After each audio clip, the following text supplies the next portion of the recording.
Hey, teacher, can you help me with this homework? I didn't do it.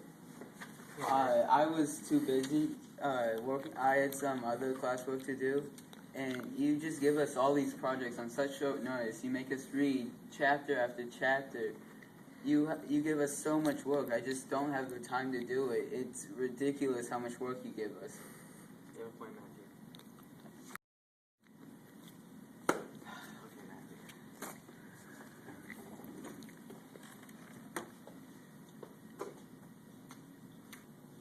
First topic.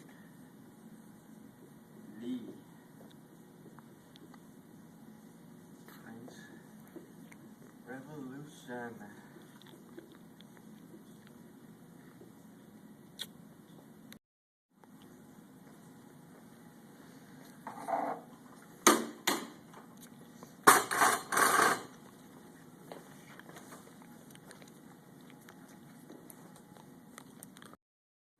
Okay, Matthew, here are some topics I want to talk about. Causes, the Enlightenment. Okay, and economic differences.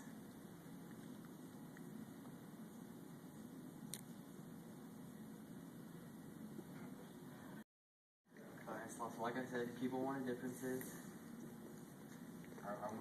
Wanted freedom.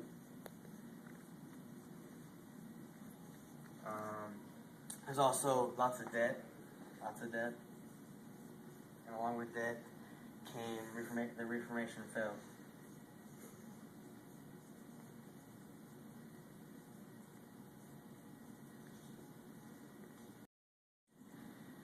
Okay, yeah. Okay, I feel clear. Let me go show you something. So,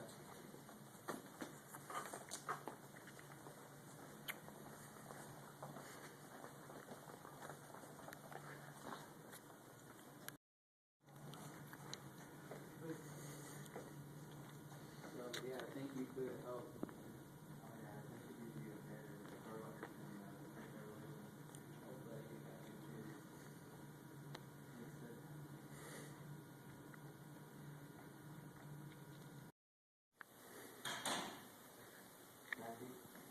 This is where I come to think right here.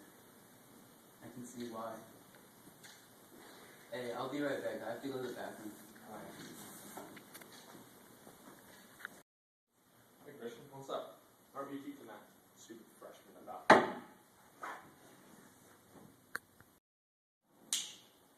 Teleport.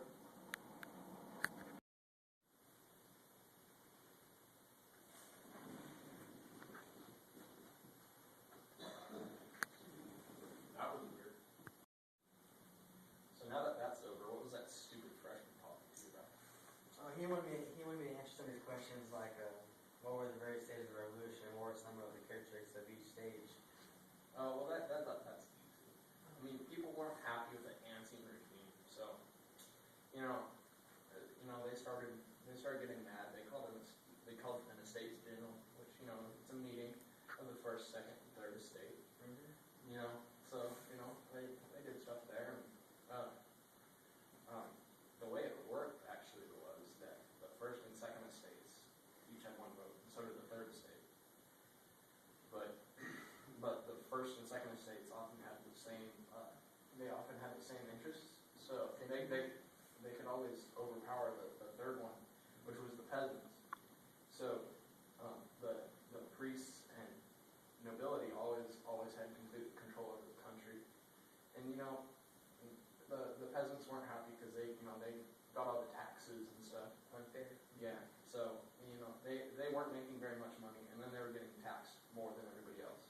So it just wasn't fair. It wasn't cool. Yeah, and then there was this thing called the Reign of Terror. Like it was the Public Safety Committee that they basically killed anyone that didn't follow their dumb little rules. Like they had a bunch of little rules that were they were nitpicking, I guess you could say. And so you could be in your like friendly neighborhood Walmart one day and be like, I'm gonna break this little rule out. Whatever. It could have been chewing gum. You're gonna be like, I'm gonna chew gum that's just what they did. And they called that the Reign of Terror. The Reign of Terror. And you know this made the peasants very unhappy because you know everybody knows they love to chew their gum. So you know they ended up storming Bastille, and you know they to put it nicely, they took down the ancient regime. So you know, and then they you know they got this government out, and they put in their own thing. They put in their you know they did their new thing. Put in their new government. You know, their constitution was modeled on the American Constitution, you know, because America's awesome. And so this guy Napoleon got elected leader or president, you could say, and he was basically a douchebag. He set himself up and made himself emperor. He gave himself all the power. And he basically started taking over Europe because he had this thing called little people's disease. So he was a little bit too proud, you know. You know what I'm saying? Yeah, I got you. So you know he did this. You know, obviously pissed everybody in Europe off. You know, because you know who likes bad guys walking into your country with guns? You know, I know. that's just not a good thing. And then, you know, so we got mad, and so Napoleon, you know, he was still going strong. You know, decided, you know, hey, I should invade Russia because that's always a good idea. Genius. Yeah, I know, right? The guy was just a genius. And so he invaded Russia during the winter. This is in the Arctic Circle. Perfect. Like, you know, how smart was this guy? Yeah, he was just a genius. So he he started marching. You know, won a couple battles, got to Moscow. And he was like, you know, oh crap, it's freaking cold. My people are dying. Let's go home.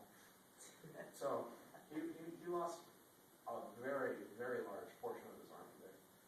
And when they got back, all the other countries that you know were pissed off at him for taking their land were like, oh, he's weak now. Let's kill him. So they all kind of you know jumped in, going in, and yeah, and they just started attacking France. And so you know this thing, you know, this is just proves nationalism doesn't work. You know, you just can't control it all. You can't control it all at once. So you know they came back, kicked him out of power. You know, put him on high. You know, pretty much, just stranded him.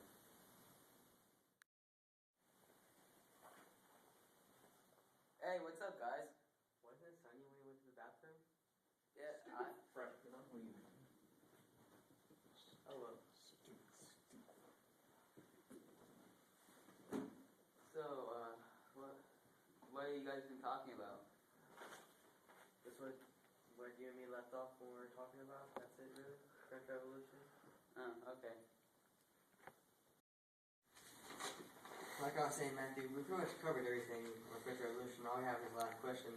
Do you know anything about the Congress of Vienna? Oh yeah, that was just they were the people that met after Napoleon had gotten kicked out, and they established the national borders. Their main goal was to get peace and balance of power.